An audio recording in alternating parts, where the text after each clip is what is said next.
Last time we visited Meerkat Manor. A rival group called the Commandos, led by dominant male Hannibal, was making large inroads into the Whiskers territory. Tragedy struck when this vicious gang killed Mozart's newborn pups. But they didn't stop there. They had the Whiskers in their sights.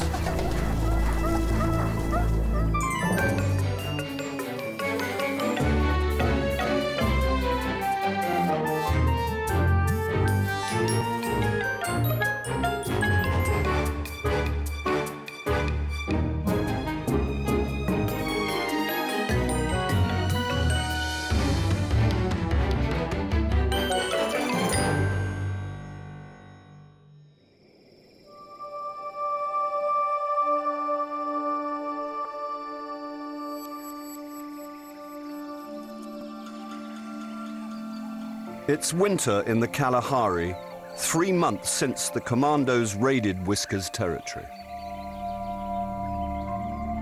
In the months that followed, the Commandos repeatedly attacked the Whiskers burrow, until eventually Flower and her gang, beaten into submission, were forced into the unthinkable.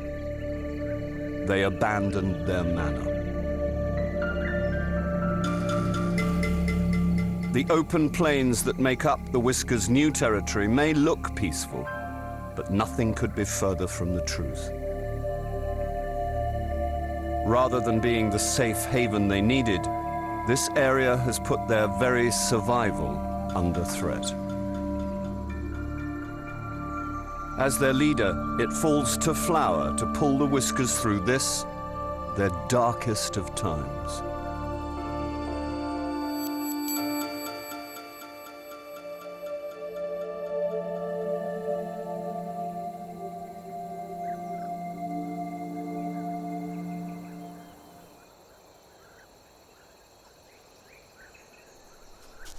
The Whiskers cautiously emerge at the start of a new day.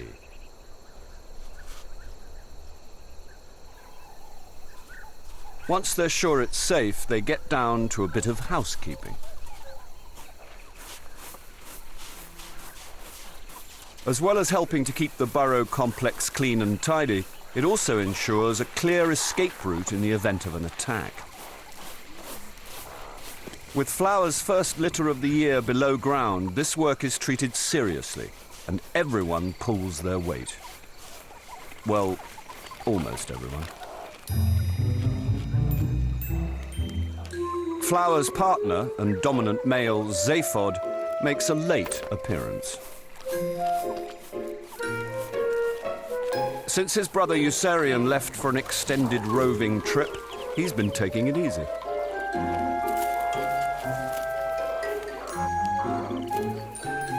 A fact that hasn't gone unnoticed by hard-working mum, Flower.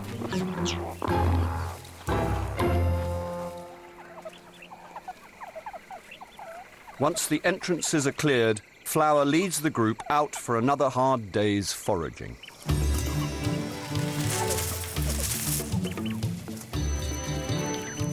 The desert grasses that dominate their new territory make traveling over long distances difficult for the Whiskers, so they're forced to forage close to the burrow. On sentry duty today is Mitch. He's always been one of the more conscientious members of the group and is showing all the signs of being dominant male material. Since the Whiskers moved here, he's increased the amount of time he spends keeping watch over the gang. Not an easy task when they all but disappear in the grass. He knows better than most that when you're in hostile territory, danger lurks everywhere.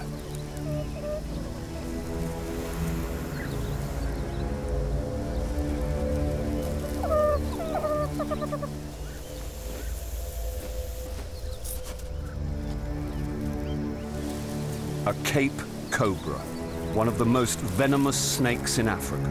One bite from this ambush predator could easily kill a meerkat.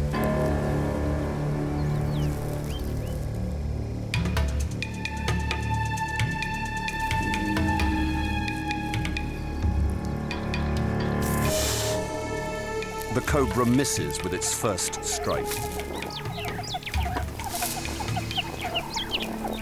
A deadly predator so close to the babysitting burrow just won't be tolerated.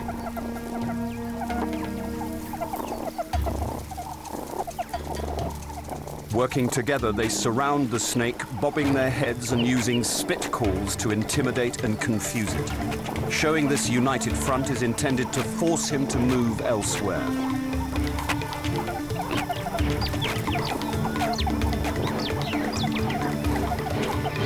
Realizing he's in a no-win situation, the snake tries to make a break for it.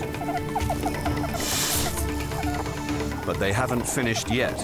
They intend to make sure this snake's got the message. The Whiskers are not to be trifled with.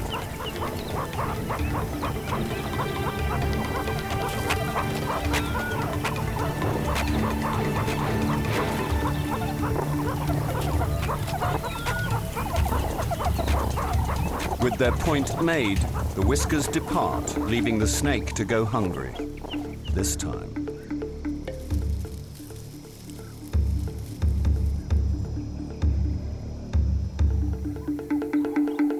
Back at the babysitting burrow, oblivious to the dangers facing the rest of the family, Izzy, Buster, and Suggs, Flower's 4-week-old pups, are just getting up. They've been left in the capable hands of ever-reliable Sophie and her brother Jogu, today's babysitters. They should have experienced their first foraging trip some days ago, but given the dangers unfolding today, it would seem Flower's caution is justified. Izzy, who always seems to be hungry, tries to substitute going out with eating in. She's after a sneaky feed from her big sister. Sophie is too young to produce milk, but Izzy won't let a small detail like that stop her trying. Rowdy brothers Buster and Suggs pass the time play fighting. While at the burrow, these precious pups are relatively safe, but it won't be long before they have to join the adults and face the harsh realities of the outside world.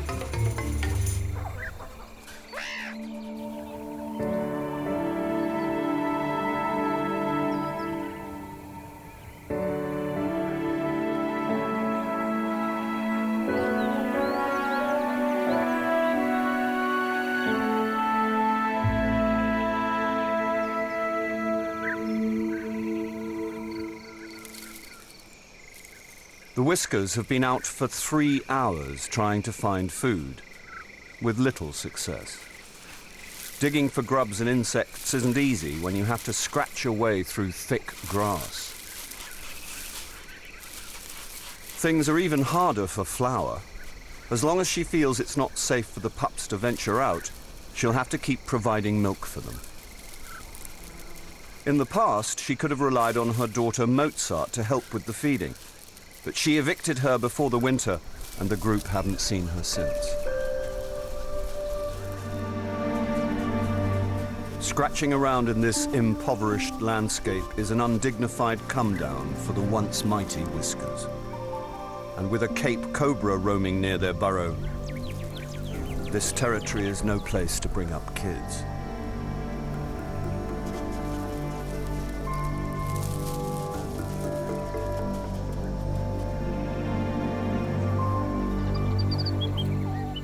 Keeping one eye on the horizon and the other on the boisterous pups is a challenge for the babysitters. Even Izzy is looking for new sources of entertainment. Eventually, Sophie and Jogu decide to take the edge off the pups' restless behavior by taking them on a short nature trail.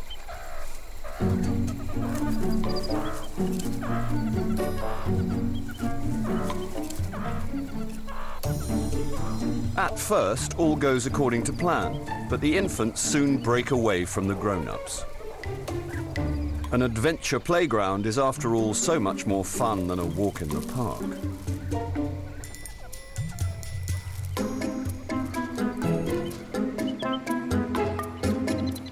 and a fallen tree the ultimate climbing frame.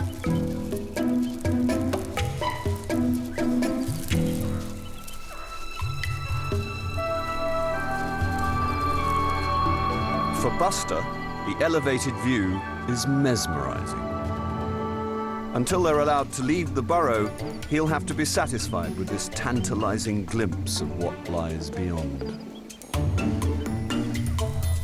With their short excursion over, they're safely returned to the burrow, hopefully a little wiser, and for the babysitter's sake, a whole lot wearier than when they started.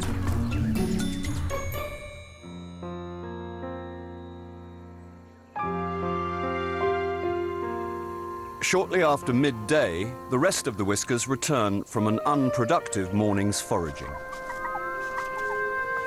Flower tries to give the pups a lunchtime feed, but their suckling is equally fruitless. Without food to sustain her, Flower's milk supply is drying up. This is the last straw. Something has got to be done.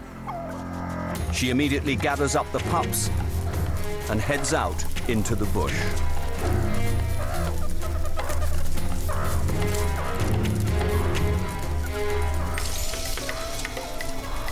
The rest of the Whiskers dutifully follow. Taking pups that haven't even been on their first foraging trip any kind of distance is a huge risk on Flower's part.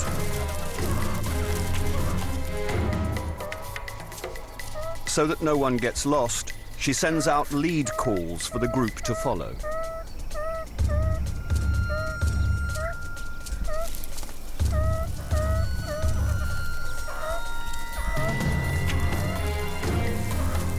"30 meerkats moving en masse through the undergrowth is attracting a lot of attention.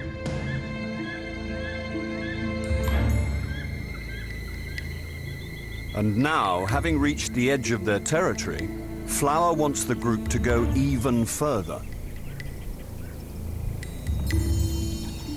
But crossing this vast open space is going to be a leap into the unknown.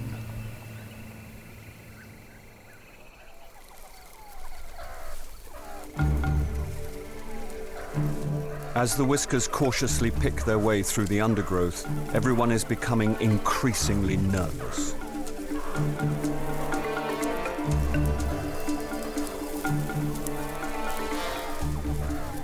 For the pups, their first trip away from the burrow is becoming a marathon, and tiredness is setting in.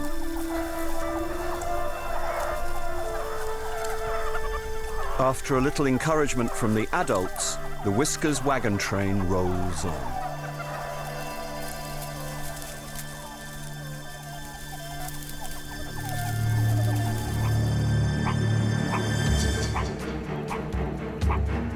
Ever-watchful Mitch spots something ahead. It's an eagle owl, and it's right in their path. They haven't been spotted yet, but are transfixed by this huge aerial predator.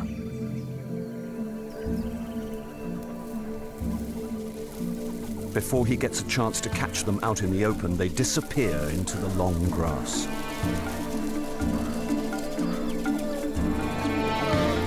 But someone is having trouble keeping up. It's Izzy. With her family disappearing into the distance, it's Sophie who hears her cries.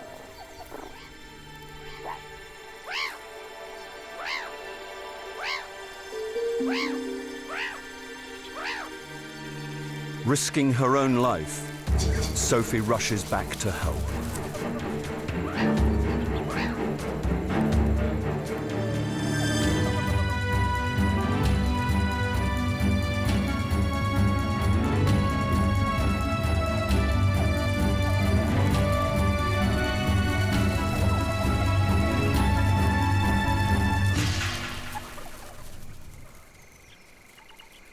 Tired and hungry, the Whiskers finally reach the other side of the plains.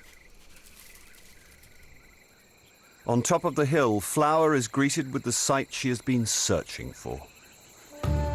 Stretched out in front of them is prime foraging ground.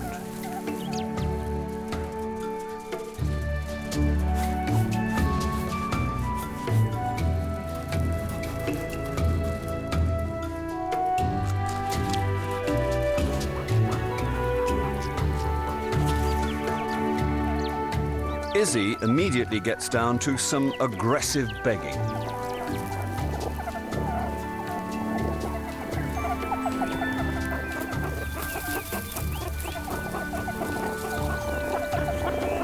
Once again, it's Sophie who comes to her aid with a tasty gecko.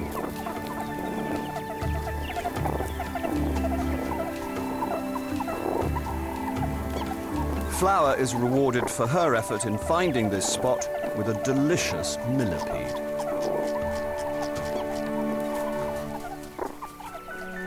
Copying his older brothers and sisters, Suggs tries digging out his dinner for himself.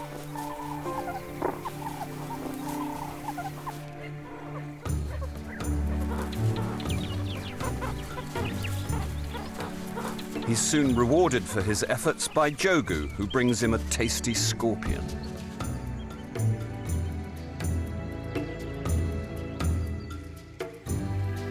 As Flower watches her family forage, there's a sense of satisfaction in the air. On a day that started so badly, she has created the most positive of outcomes. If they can make this area their home, things could be looking up for the Whiskers.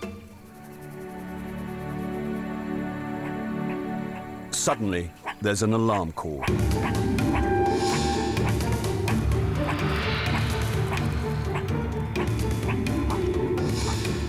On the far side of the scrubland, another group has appeared.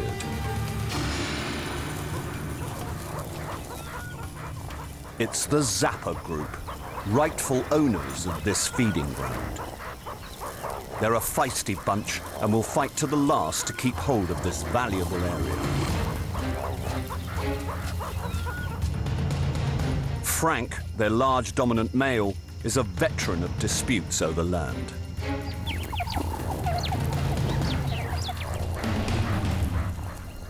Zaphod may have met his match, but Flower is unwilling to give up this feeding ground after all the effort it took to find it.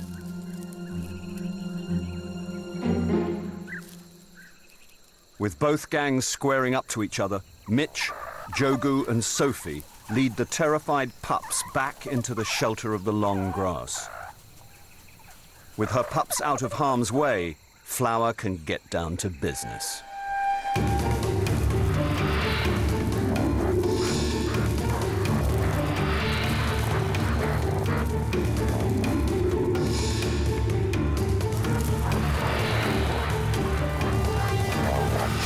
The Zapper defiantly stand their ground.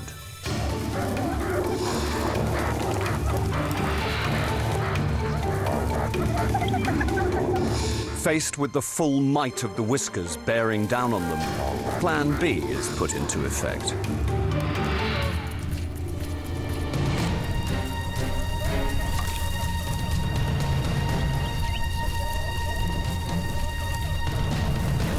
With the Zapper disappearing into the distance, the triumphant Whiskers seal their victory.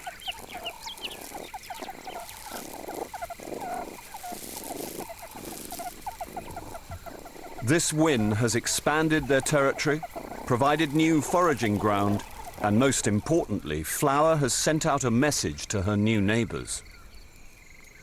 The Whiskers are here to stay. As the group gets back to enjoying their spoils of war, there's something amiss. The pups and their guardians haven't returned from their hiding place. Possibly they're unaware the battle is over. But they can't be left alone out there.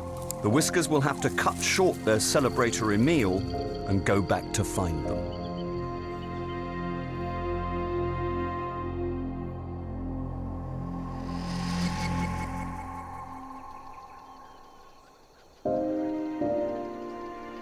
As the sun sets over the Kalahari, the Whiskers return to their burrow, empty-handed. After an exhaustive search, their only hope is that somehow the pups made it back and are now safely underground.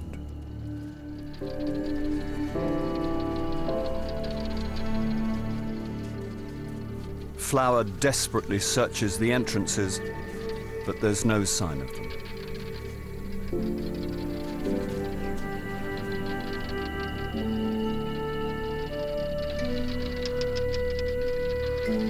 Everything she did today was for the sake of her pups. She now finds herself back where she started, without them.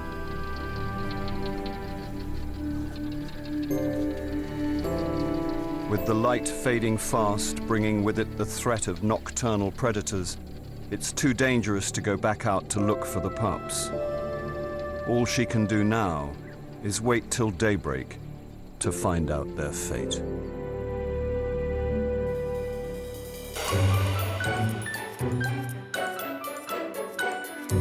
Next time on Meerkat Manor, Flower goes in search of her pups.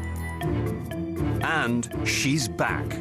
Mozart makes an astonishing return.